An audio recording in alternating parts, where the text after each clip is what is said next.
ఆంధ్ర తెలంగాణలో తక్కువ ఫీజులతో high quality results ఇస్తున్న ఏకైక సంస్థ తిరుమల్ ఐఏఎస్ ఇన్స్టిట్యూట్. కేంద్ర కేబినెట్ నిర్ణయంతో జమిలీ ఎన్నికలపై రాజకీయ వేడి మొదలైంది. ఈ విధానంపై పాజిటివ్, నెగిటివ్ వాదనలు ఎన్ని ఉన్నా జమిలీ ఎన్నికల సాధ్యంపై పలు సవాళ్లు, అనుమానాలున్నాయి. దేశవ్యాప్తంగా ఒకేసారి పార్లమెంటుతో పాటు అసెంబ్లీలకు ఎన్నికలు నిర్వహించాలంటే ఏ రాజ్యాంగ సవరణలు చేయాల్సి ఉంటుంది? జమిలీ ఆమోదానికి చట్టసభల్లో అవసరమైన బలం ఎంత? ప్రస్తుతం లోక్సభ, రాజ్యసభల్లో ఎన్డీఏ ప్రభుత్వానికి ఉన్న సొంత బలం సరిపోతుందా? దానికి ఎన్ని రాష్ట్రాల ఆమోద ముద్ర అవసరం? ఏ రాష్ట్రాలు జమిలీకి సై అంటున్నాయి? ఏ రాష్ట్రాలు నై అంటున్నాయి? అసలు మన దేశంలో జమిలీ ఎన్నికలు సాధ్యమేనా? ఒకవేళ ఈ ఎన్నికలు నిర్వహించాలంటే ఏ ప్రొసీడింగ్స్ ను అనుసరించాల్సి ఉంటుంది?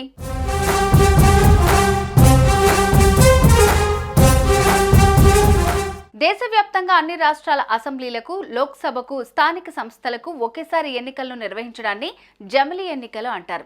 వాస్తవానికి మన దేశంలో జమిలీ ఎన్నికల నిర్వహణ కొత్తేమీ కాదు. 1952లో తొలి సాధారణ ఎన్నికలు మొదలుకొని 1967 వరకు లోక్సభకు, రాష్ట్రాల అసెంబ్లీలకు చాలా వరకు ఒకేసారి ఎన్నికలు జరిగాయి. అయితే అనంతర కాలంలో సుస్థిర ప్రభుత్వాలు ఏర్పడకపోవటం, గడువుకు ముందే పలు రాష్ట్రాల శాసనసభలను బర్తరఫ్ చేయటం తదితర కారణాలతో జమిలీ ఎన్నికలు పట్టాలు తప్పాయి. దీంతో లోక్సభ, అసెంబ్లీలకు వేర్వేరుగా ఎన్నికలు జరపడం మొదలైంది.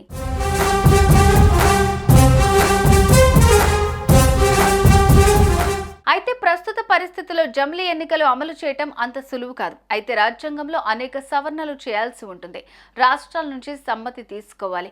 రాజ్యాంగాన్ని సవరించాలంటే ఉభయ సభల్లో 3/2 మెజార్టీ ఉండాలి. ముఖ్యంగా రాజ్యాంగంలోని article 356, article 324, article 83/2, article 172/1, article 83కు సంబంధించి పలు సవరణలు అవసరమని రాజకీయ విశ్లేషకులు అభిప్రాయపడుతున్నారు.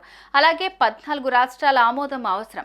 రాజ్యాంగ సవరణలను పార్లమెంటు 2/3 మెజార్టీతో ఆమోదించాలి. ప్రస్తుతం లోక్సభలో బీజేపీ ఆ మార్కు దాటాలంటే సొంత బలగంతో పాటు అదనంగా ఎంపీల మద్దతు కూడగట్టాల్సి ఉంటుంది. రాజ్యసభలో మరింత ఎక్కువ కష్టపడాల్సి ఉంటుంది. లోక్సభలో ప్రస్తుత ఎన్డీఏ బలం 293, జమిలీ ఆమోదానికి అవసరమైన బలం 362. రాజ్యసభలో ప్రస్తుత ఎన్డీఏ బలం 121, జమిలీ ఆమోదానికి అవసరమైన బలం 164.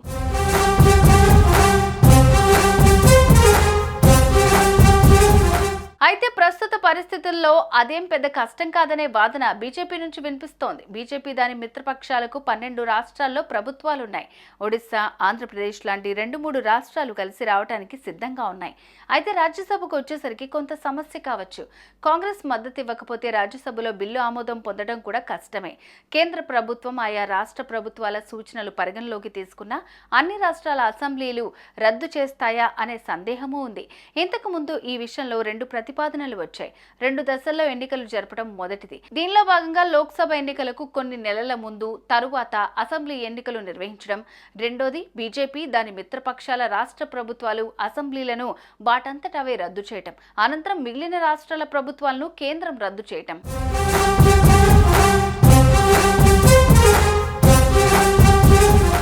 సుమన్ టీవీలో మీ పర్సనల్ అండ్ బిజినెస్ ప్రమోషన్స్ కోసం కింది నెంబర్కి కాంటాక్ట్ చేయండి.